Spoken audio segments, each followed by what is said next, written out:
So this is it, the season finale. This is what it's all come down to, the final showdown of the V8 Supercars. Rolling Thunder for the last time in 2010. And it's Wade Van Zimmerman on pole and Donnie Correa Jr. alongside him. Now, Correa Jr. has become a race 2 specialist. He's going to do the same thing here in the final round. And are we going to see Dion Orby outdo his brother for the second place in the championship? So 10 laps of action on the Sunday. It's all about seeing who is going to hang on to it and hang tough the whole way through. Dion Orby gets the moves done early on lap number 1, and he's making his way through the traffic. Comes right up on the back wheel of Jaco Correa. Now this is going to be fun. This is exactly where he needs to be. He needs to be ahead of this red car in front of him. And the Liqui Moly Corvette being held up at the moment by Terry Wilford. Wilford going on the defensive. Goes onto the left-hand side of the circuit, then pulls onto the right. Make sure that Liqui Moly Corvette does not come flying through. These guys have had a day in between to make sure that their cars are spick and span, ready to rock for the final round. Ben Morgenrud sits in the 4 spot right now, covering that line, going out onto the short back straight before they flick it left and flick it right, completely bottom out the cars and bury it up onto West Bank corner. Mark Orby putting massive pressure onto the back end of Wade Van Zimmerman early on, loses a little bit of ground through the S's, but all of a sudden it is Jaco Correa's brother out in front. Donnie has hit the front, and this is what he loves to do in this format of racing. Get to the front, get away, and no one will catch him. You know what, Wade Van Zimmerman is doing a great job in second place, not letting the guys get away, but we saw his car didn't have the pace in race number 1, so eventually you've got to know that the border towing Mustang is going to start fading backwards, and we're already seeing that now. It was an 8-lapper yesterday, it's a 10-lapper today, so 2 more laps will allow the guys at the back a little bit more of an opportunity to try and sneak through and get to the front end of this battle. You can see that there are 3 powerhouses at the front once again, and it's the Corvette leading the Mustang with the Jaguar in tow. Mark Orby is the number 2 car, keeping the rest of the crew very honest. Watch this move. There's almost no room there, and Mark Orby makes a little bit of extra room there. Wade won't have enjoyed that, but Wade did get the drive, and he holds on to second place. Sure, loving that. Little rubbing is racing there. That's what it's all about. The white line rule actually comes into play in turn 14, but if you're both on the left-hand side of the white line, what do you do? Yeah, there's also a white line on the curb. I think that's what Mark was looking at. Yeah, exactly. Rolf Duplessis leads out in the GT category. What has happened to Goodmans? I didn't see him come through there. There's a problem for Darren Goodmans, or I think he might have just been ahead of Rolf Duplessis. We'll have to wait and see and get the confirmation on that as they come onto the back straight. So 1, 2, and 3 holding station, but you know that Mark Orby wants to get himself through. Ben Morgenrud looking very racy as well, and Jaco Correa, he's just going to use Ben to block and pass. Oh, the Stallions parked it. So is Goodmans. Checking that out. There's Goodmans just ahead of the Italian Stallions. So as I said, he wasn't in the shot. He's parked in pit lane, and that is vital, which means Goodside is probably going to take this championship. Yeah, it's going to be Goodside, and I think Larry Wolford is going to run it pretty close, but he was too far off in championship points to nail down the win. He's going to be closing down and looking at a second place. Correa Jr. at the front end, Wade Van Zimmerman, Mark Orby, Ben Morgenrud. Then it's the battle we want to see. Jaco has put someone in between himself and Dion, and that is vital. But look at that. Oh, go what Terry. For Terry Wilford, not holding back. He doesn't care about the championship. He just wants race victories. And there goes Dion, using the same line. Is Jaco Correa going to be able to keep Dion out? They are side by side down the march off, nearly 3 abreast into the sweep. That was some busy work from Terry Wilford. He blew it wide open, and all of a sudden, everyone who was in that battle is wondering what on earth is going to happen. Jaco Correa had to back out of that one, but Terry Wilford is the man on a mission right now in the Fuchs-Titan and Hot Wheels Mustang. Well, Dion Orby's doing everything he needs to do and doing it right because he's got ahead of the Liqui Moly Corvette. Now, how far back can that Liqui Moly Corvette fall if he allows himself to get through? He's got to get past Terry Wilford first. He's got to get past Ben Morgenrud. Hopefully get himself 2 or 3 cars ahead because he needs 3 points to win this championship. Terry is just pulling away down the straight. Dion Orby has not got the drive out of the straights. He's got a lot of mid-corner speed, and the long Jaguar seems to hold its speed very nicely and very comfortably. And you can see it through turns 2, 3, and 4. Closes right down on Terry. But check out Terry climbing the curbs.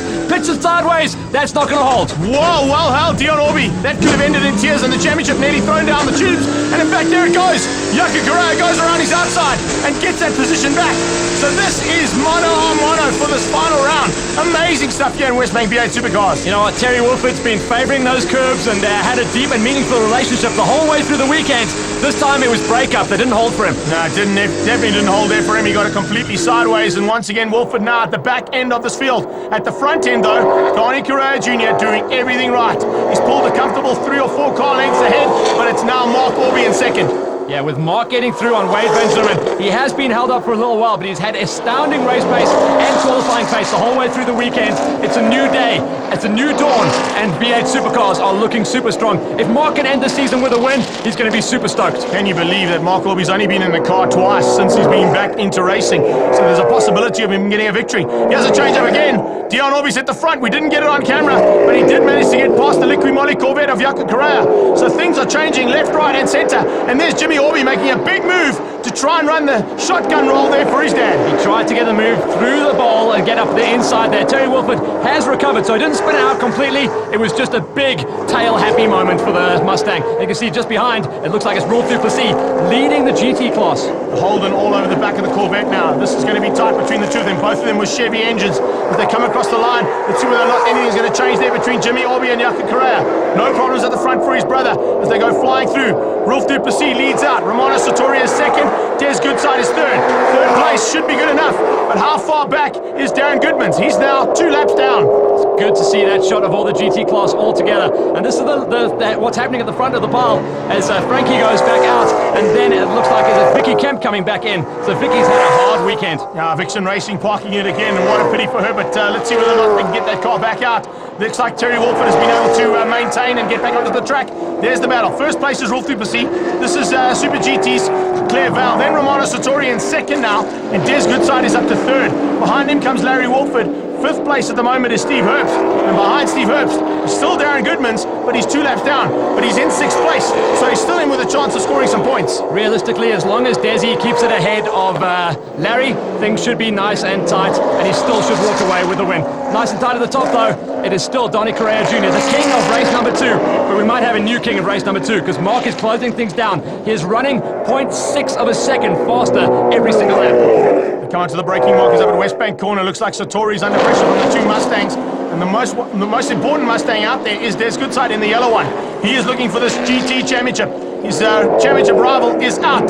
You can see him behind, but unfortunately with 2 laps down, he's still sitting in 6th place. So it's a real tough battle, and it could go to anybody. Mustangs are tripping over each other. Through the ball, Desi had a long, hard look at the inside. He braked very hard. Is not going to get the drive, and maybe Larry Wolford could get the drive and get a nose up the inside of turn 13. Definitely had to pull out of that one. But there is a freight train here, led out by Claire Vale, one of the slower Super GT class cars, and all the GT class cars are queuing up behind her. Onto the main straight to complete another lap. Sartori goes wide, so does Goodside. Larry Wolford's going to follow Sartori through, or is he? They are side by side as they come across the line. All Ford-powered engines as they go across. And Wolford is outdone, but he gets blocked by Claire Vale into turn 1. Has he been able to get past her? We'll have to wait and see as they come through. No, he hasn't. Claire Vale doing a little bit of a blocking roll there. And Wolford once again had to tap out of that. That's going to allow Des Goodside to close onto the back of him. Things are tight at the top now. Mark Orby is really closed up on Donnie Correa Jr. Then there's a bit of clear air. We go back to Wade Van Zimmerman. Then we go back and pick up on this battle. Dion Orby getting up the inside of Ben Morgenroot. So Dion Orby making his way through traffic, and he made that move stick. Using the white line rule to very good effect there. And look at that, a change at the front. Orby has hit the front as well. This time Mark is in the front end. First time we've seen him lead a race since his championship title last year here, where he lost the title to a very, very strong drive. And look at this, it is so close between these guys. Now they come through West Bank corner. Mark Orby, Donnie Correa Jr. and Van Zimmerman is still there, but just in the background. Check where Dion's got to. I was just watching Wade Van Zimmerman. He's actually closed up on these two, so obviously an outbraking maneuver, slowing down the race pace at the front, and Van Zimmerman still in with a shout here. So the border towing Mustang having a little bit of a resurgence at the very, very last race of the year. It looks as if he might be falling into the clutches of the second ELT SKF Jaguar as they come through turn 13. 1, 2, and 3, no changes. 4th place is definitely the man on the move. And Dion Orby is doing it all right. If he catches Van Zimmerman and maybe gets ahead of him, he might be able to take the 2nd place in the Super GTs. Go back to the GT class, and Larry Wolford somehow has got around 2 cars in 1 lap. That is an astounding drive from the Fuchs Titan Mustang driver. Sartori holds onto 2nd place, and then Des Goodside, and then Goodmans. Remember, Goodmans is a couple of laps down, but still up the road is Rolf Duplessis. He's a couple of laps down, but you know what? There's no pit boards for these guys, so Des Goodside won't know that. He's just going to see that Corvette in his rearview mirror. Now, if I was the guys on the side, I'd be telling him, listen, let him through. Don't worry about it. He's 2 laps down. Don't let him put the pressure on. And Goodman's is doing the right thing. He's right on the back end of Goodside going, I'm going to put pressure and see if I can make a mistake out of him. Yeah, when you're down in the championship and down on laps, the only thing you can do is force a mistake. And obviously, a late retirement from Vicky Kemp. She's not going to get that thing back out there. Big shame. Terminal problems there for her, but we look forward to seeing her back in V8 Supercar racing in 2011. Right now, there's a problem. I was about to say, it looked like that Corvette had a problem, and all of a sudden, a piece of bodywork came flying. Well done, Claire Val, for missing that. But check the back right end of that car. There had to have been a little bit of contact there. I think Goodmans and Claire Vale came together. We saw it. We didn't see it on camera, but that's the only person that he could have actually clubbed through the sweeps. Now down onto the mine shaft. The leader is Mark Orby. Look at the gap he's got between himself and Donnie Correa Jr. But more importantly, check it how close Dion Orby's got to Wade Van Zimmern. He might have a chance of getting onto the podium and sneaking that 3rd place away, which will help him out. I don't know if it's going to be enough though, because Jaco Correa is still flying a little bit further back, about 4 cars back. Dion is really on a charge. Obviously, he conserved his tyres a little bit better. Donnie Correa Jr., you can see from the body language on the car, it is just letting go on the back end quite a lot. Wade Van Zimmern is actually closing him down, and Dion is the fastest man out there. Just perfect move through turn number 14. Gets him through into 3rd place and takes a little bit of Van Zimmern with him. Yeah, I think Van Zimmern just turned in a little bit late there and didn't realize that he wasn't going to clip the front end. He's lost a little bit of that wing. Blue flags waving frantically as they get in amongst the traffic. Reino van Sale just in the way there. But blue flag waving will allow him to move out of the way, because these guys are coming through quick and not holding anything back. Des Goodside has got himself away from Goodman, so the pressure that we were talking about earlier has definitely come off. But Goodside, he's a racer at heart, and he wants to get himself through and chase down, at least be on the podium to claim his championship. He's on the podium now, but he'd like to be on the 2nd step if he can. Right now, he's got to get past Romano Sartori. And Romano Sartori is having one of the best drives we've seen of him all season. You can see bits and pieces of cars all over the place. Nice little battle there between Terry Wolford and Rolf Duplessis. Across the line comes the Stallion, way, way back. And I'm not quite sure who's lost a bonnet, but there's a bonnet off a car somewhere. I think that's Vicky Kemp's one. Yeah, everyone's losing bits of bodywork the whole way through. But check out Goodman's. He's recovered. Even though he has lost a chunk of his rear end of his car, he's still closing things down in the GT class. But remember, we've still got Rolf Duplessis up the road. So Goodside is not quite on the podium just yet. See whether or not he can get in there. It's going to be tight between the 2 of them. So Rolf Duplessis, Des Goodside, Romano Sartori, that is the top 3 in the GTs. Top 3 in the Super GTs is starting to heat up as well. Can Dion Orby maybe catch Donnie Correa Jr. and spoil the day for Jaco? If he gets ahead into 2nd place, that's going to be good enough for him to seal the 2nd place in the championship. But I think Donnie is going to make it a little bit more difficult for him. Well, I'd like to see that happening, but definitely the fastest car out there is Dion Orby. He's got the perfect setup under brakes. He's definitely closing things down, and he's got a strong car coming out on power as well. So Donnie is going to have to cover lines, and this is where Dion made the move pass on Wade Van Zimmern. He does exactly the same thing again, but will he get the drive? Because Donnie has done the cutback. He's done the cutback. Now they go side by side. Ford versus Chevy. Cross the line, nothing in it. As they cross the line, you can see that Chevy's got a little bit of extra drive, and he retakes that position and takes 2nd place away. I can just see Donnie, the older one of the 2, sitting in the pit lane on the radio going, don't let that white car past. Yeah, it's all about the championship. The guys have really got to close down on the points. Goodman's almost caused a massive upset in the championship there. If those cars would have tagged, I don't know what would have happened, but certainly my calculator just nearly burst into flames. Well, I can tell you something, if Goodman's had taken the 2 of them out, he'd lose the championship. He's got to get ahead of him and allow him to actually lose the race. If the 2 of them crash out, Desi's got 3 points on him. He's still going to win the championship. So Darren is just putting the pressure on and waiting for a mistake from Desi. There's some tension in here. There's some tension out there on the track. All these guys are fighting hard to nail down their best finish of the season in the last race. The last race that obviously is going to count for the championship, especially for these guys in the GT class. Oh, Larry Wolford back in it again, and all of a sudden in a mix of the GTs. Look at how close these guys are. Man, it is so close between these guys. They really are giving nothing here. And as we get into the final stages of this race, it could be anybody's game. At the top of West Bank then, for the last couple of laps of racing in the 2010 season, Dion looks like he might have given this one up. I think he's a little bit concerned about throwing the championship away by causing a big accident or anything like that. So 3rd place will be good enough for him to take his 2nd place in the championship, and he's just sitting back and letting Donnie do all the driving and take all the pressure. See whether or not he's going to make a mistake though, because the pressure's still on. Just listen to this car as they go through turn 13. Little lift and then back onto the loud pedal. He's got to get up the inside of the white line. Has Donnie gone onto the outside? Yes, he has. Much better drive out of the white line rule there if you're on the outside line. Dion Orby now getting to grips with this car.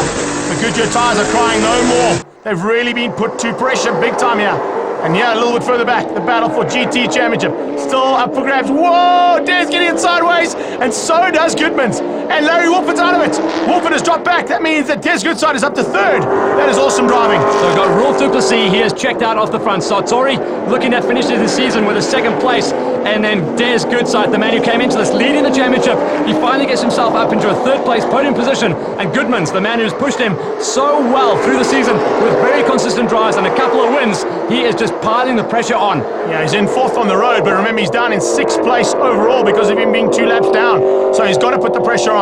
As we said earlier, this is also a nice little battle. That's the front end of GT fighting at the moment, and it looks like Terry Wolford is just having fun. You can see him actually waving Rolf through. I don't think Rolf can see him. Rolf can't see that Terry Wolford is actually waving him through, saying, come on, go, don't worry, I don't want to be in the way of this. My car is ailing, so let me just get to the end. But I think Rolf is just sitting there going, I like a good dice. It doesn't matter where it is or who it's with. Next time we see the front shot of Terry Wolford's car, it's very nose high. One of the back shocks has collapsed for sure, and that's why he's waving him through.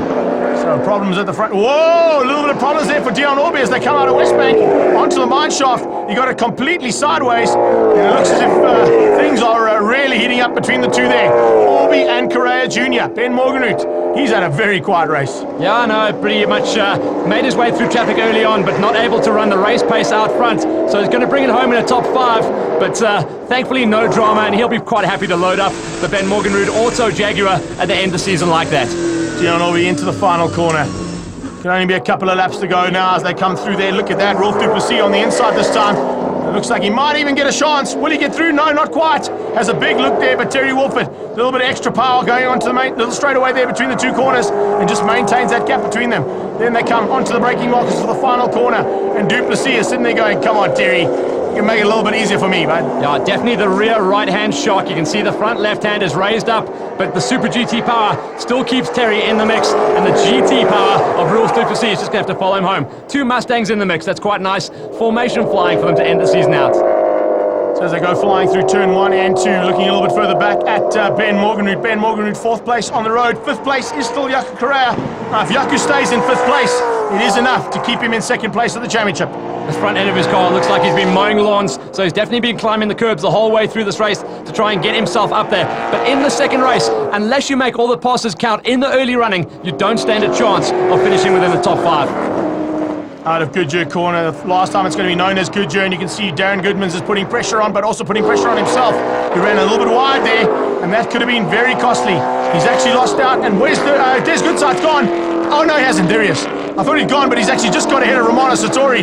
That would have been a big turn up for the books with only a few laps to go. So Des with that 2nd place on the road in this race in the GT class, that's definitely going to confirm his win in the GT Championship at the first time of trying as well. Here we go, into the bowl and down towards 13, and Dion Orby is all over the back of that Liqui Moly Corvette. Donnie Correa will be shouting at Correa Jr. going, don't let him pass. If he gets through, your brother is going to lose 2nd place. Do not let that car pass. Donnie in the 12 car just absorbing all this pressure like a super absorbent sponge, but the flag comes out and not a second too soon. Fortunately there for Donnie Correa Jr.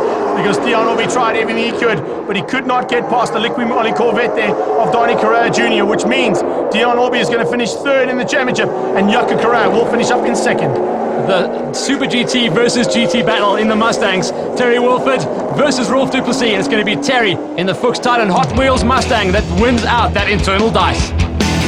Duplessis takes the GT win, and that's a good way to finish up the season. Same way he started it, but unfortunately in 2nd place is Des Goodside, which means that Des Goodside will take the championship. Confirmation of the 2nd and final race of the season. Mark Orby ahead of Donnie Correa Jr. Dion Orby came through for 3rd. The GTs, there we go. Rolf Duplessis, Des Goodside, Romano Satori, Larry Wolford, and Steve Herbst in 5th. Mark, isn't this what you had to do last year? Take the last victory? You had to bring that up. You had to bring it up. It's the war, eh? Yeah, it was a good race today.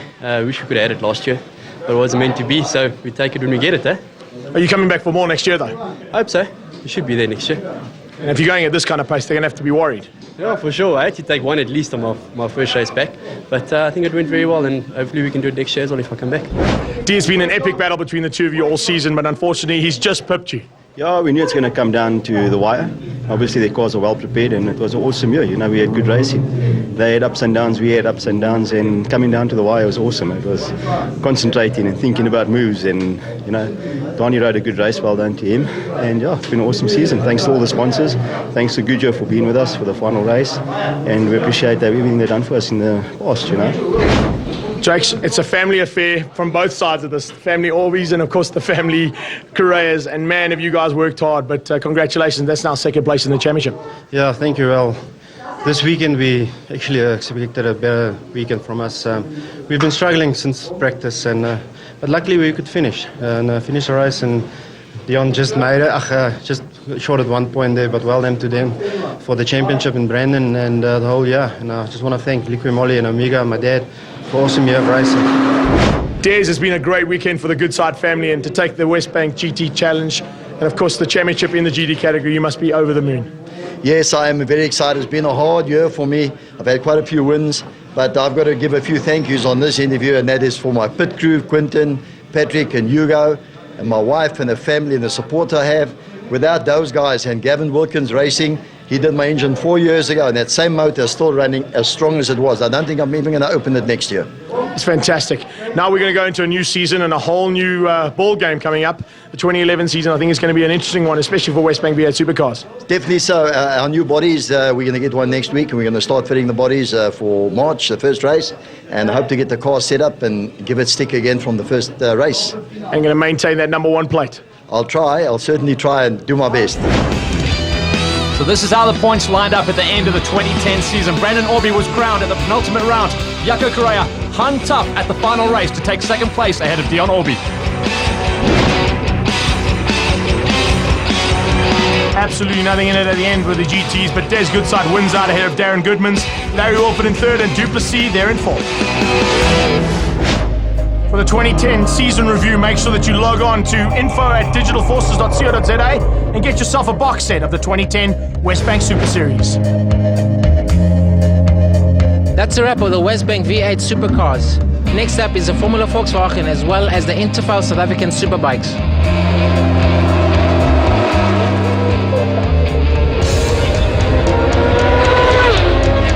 I'm Gugu. See you later.